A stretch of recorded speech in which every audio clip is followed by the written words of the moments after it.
taking place this week. Let's get back to something that you're comfortable talking about, and of course it's football. I'm not sure about that. Well, Some would say. That's what you paid for. Yeah. Look, let's talk about this man here, Harry Maguire, signing this contract extension, and he's got this further year option as well. What a redemption arc that he's had, because there was a time that actually he was being ridiculed as a player at Manchester United. He'd fallen out of favour, certainly under Ten Hag's tenure, and then also Ruben Amorim. It didn't quite work out for him, even though he was carrying the team at times. He had some really good performances under him. So this is a huge comeback for him, isn't it? Yeah, and fair play to Harry Maguire, because everything that he's gone through, certain other players would have been shouting from the rooftops. He never shouted, he just got his head down, worked on his game and just showed people the quality that he has, and now he's back in and amongst the England squad. Would I take him to the World Cup? Yeah, I would take Harry Maguire, definitely. I'm not saying he's going to be a starter, but there'll be certain games where you probably could throw Harry Maguire into the game. I think he's been outstanding for them. And me and Dave were just talking about it. If Martinez and De Ligt were fit, would Harry Maguire have got the amount of game time that he's got under Michael Carrick?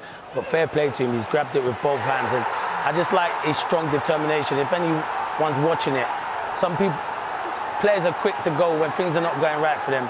You basically shout from the rooftops and just try to initiate that move away. Never did he do that. He just got on with things, carried on going, lost the captaincy. That must have hurt him big time to lose the captaincy. But you know what? He's got on with it, and fair play to him. And for him to sign the new deal, credit to him. And Dan just said there, if Ruben Amorim was in charge, probably he wouldn't have stayed there. So I'm glad Michael Carrick gave him that role and he's reveling in it. So good luck to Harry Maguire. I think he's been outstanding for them this season. Yeah, it's interesting, isn't it? I had the fortunate chance to actually chat to him when he was going through it. And he was really resilient. Even during the interview, he was sort of saying, actually, I've got broad shoulders, I can take all this. And he's just kept going. And he's shown actually what happens if you do keep going. This is good for all parties, would you say, Dave?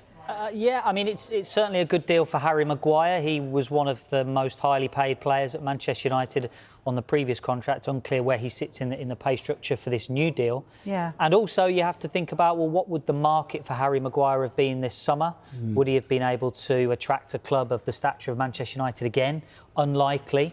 So for him, if he sees out the year plus the option, he'll be closing in on 10 years as a Manchester United player, which is absolutely magnificent. And he'll be hoping to potentially end his career as a Manchester United player. So I think it's a terrific deal for Harry Maguire. And you're talking about his position within the club. You can't forget that Manchester United had been open to selling him as well. It's not like it was all down to him struggling with performance that he was being questioned. The club were open to selling him on a number of occasions. West Ham, we were reporting, were very interested in signing him at one point. And if a lot of players since Sir Alex Ferguson left the club have been accused of not being broad enough to wear the Manchester United shirt, you have to say Harry Maguire has shown time and time again that he has got the mettle to wear a Manchester United shirt. He might not have the amazing quality of some of the players of years gone by, but he's certainly shown the responsibility. Yeah, you make a really good point. And you were talking about the fact that you would put him on that plane for Thomas Tuchel in England. Is it his experience that you'd want to see? What is it that he brings? Yeah, it's his experience, because we know the likes of Gay, Konza, even John Stones, if he can get fit, they're all ahead of Harry Maguire at the moment, without a shadow of a doubt, because that's where Thomas Tuchel looks. But and I know Tuchel said he's probably fifth choice, but I'd probably make Harry Maguire fourth choice at the moment, and I'd take him on the plane for his experience. You saw the other day, even against Japan, where it wasn't going right, and he came on. He's a threat from set pieces. No one wants to mark Harry Maguire when the ball's in both boxes. He's a threat. I'm not saying that's how England are going to play, but there might be some games where it's tight and you can bring him on with a bit of experience. So I think it'd be good to have him there. He's done it with other people. I know he's played well this season, but Jordan Henderson looks like he's got the experience. So why not take a centre-half like Harry Maguire? That's just my honest opinion. I think he deserves it. I think he's got his head down and he's been through a lot at Man United and he's playing ever so well and he's a threat. So for me, I'd have him on the plane, but I'm not the manager. No, Sorry. you're not. But it's good for you to have influence on. Yeah. And look, in terms of what he's done under Michael Carrick, he's played the most minutes any players played under Michael Carrick, and that clearly has helped him do what he's done. Yeah. And he's had two players today, Mboma and Diallo, both saying he should get the permanent job. Do you agree with that? Yeah, I've always been like 50-50, but now I'm starting to think Michael Carrick's got a good chance. Not to say he doesn't deserve it, because I'm the hierarchy, I give Michael Carrick the job, but I was thinking, did he know when he went in there it was always going to be interim manager? And were Man United saying, you know, we were looking for another manager, someone like probably an Enrique who's at PSG, and if he decides to leave there, maybe, you know, a bigger name than Michael Carrick. But all Michael Carrick can do is what he's done is gone in there and got Man United in the Champions League. That's Man United. You know, at the start of the season, a lot of people were ridiculing Man United and saying how they were struggling under Ruben Amorim. He's come in there and got them in the Champions League. So the run they've been on, huge credit to Michael Carrick. And you saw how Diallo and Mbeumo spoke about him. When your players are speaking about you so well, then you're doing a good job. I never saw anyone speak about Ruben Amorim like that. So I must say Michael Carrick's got it. And you know what he's done? It's basic stuff, Vicky.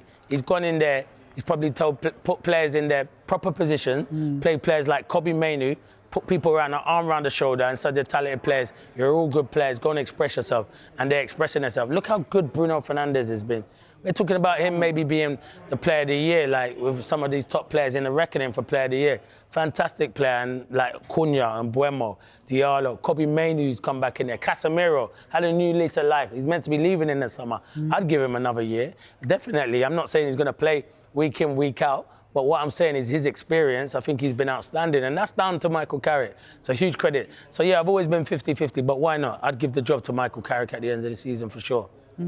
Yeah, it's difficult because a lot of people say, well, if he gets Champions League, then should automatically be given the job. I'm not quite so sure it's as simple as that. And you have to think about the market as well. United have been doing due diligence on potential managerial appointments come the summer, but the market has slimmed down for potential managers over the last few weeks. Think about Thomas Tuchel committing his future. Carlo Ancelotti looks like he wants to stay with Brazil, and now Roberto De Zerbi is off the market and is at Spurs. You have to think about the type of manager that would be comfortable working under the structure at Manchester United, potentially not having a major say in who the team signs, potentially having the owner putting his 2 pence in and being comfortable with that, being able to manage up, being able to manage down at Manchester United is going to be a key component of whoever takes it on a permanent manager. But he's done everything he can at the moment. I agree with Clinton. He's done the basics really well, putting players in their right positions. Are we seeing enough of Manchester United becoming a top side apart from the basics? It's hard to tell. It's really hard to tell because it's such a short space of time. So it's a really important decision for the United board. It's a really tough one. But it looks like they're nailed on for Champions League. You know, they've got that third place, haven't they, at the moment? So he's done everything he possibly can to put himself in the driver's seat. If he don't get the Man United job, he'll be managing in the Premier League next season, without a shadow of a doubt. Because he's a top manager. He's done ever so well. So if he doesn't get the job at Man United, he'll be in the Premier League somewhere. Yeah, I would agree with that. OK, stay with us, because next we're going to cross to Lisbon, where Arsenal fans are in great